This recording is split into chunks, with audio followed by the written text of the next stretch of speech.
Hello mga ka-alright, maayong buntag sa inyong tanan. Diaday ko karon sa sitio Biasong, Barangay Portobilio. Sukad-sukad no, dire medyo ko nag-eskwela ka ng elementary sa Kasilda. Pero karon pag yun ko ka sorry aning lugar wa kanina pita din nga pier sa sitio Biasong daw. Nindot man din mga ka-alright oh. First time gyud ako nakangari mga ka-alright ba. Matanaw ni mo diri ang katong simbahan gani sa Biasong gani katong dol sa cemetery. Pero ako isum ha mga ka-alright kana mo diha. Mosa ni ang barangay Kasilda. Sunod sitio Kaliro dito dapita. Matanaw po di mo diri ang simbahan pod sa pari. Sa may Pilmag dapit ba.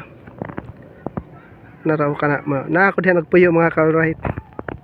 So dool ra no, dool ra kayo diri sa akong nahimutangan. Mo man niyang fisheries ug mao pod ni ang gitawag nila nga tabok. Na diha ang mga daghan nga kinason mga ka-alright, mga tuway kung gisa nakailaw tuway madara oh.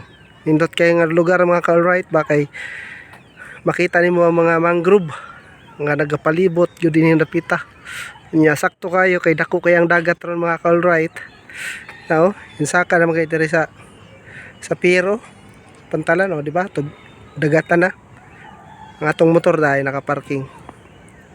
So nindot ni mga ka-alright dai dinhi napita kay kasiminto gyud ba nya medyo taas-taas na gyud ang ilang pantalan diri. So lindot na kay diri modunggo mga ka-alright kay nasa hagdanan ba.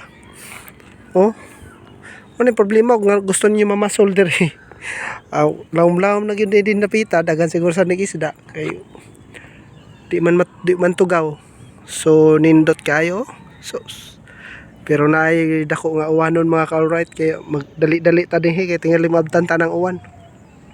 Pero init masad ang panahon mga ka-alright kay na may adlaw oh. O di ba? Pagkaanindot sa view mga ka-alright lami kay dinhi magdag uyab. Problema kay wata iyab dinhi napita mapay magpuyog malinawon. Sakit-sakit ra man dughan.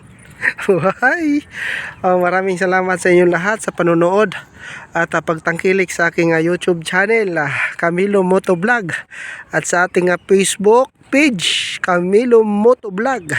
And syempre, especially sa atong Facebook, bahalag pobre, basta guwapo. Alright, maayong buntag sa inyong tanan at mabuhay kayo. God bless all. Babos!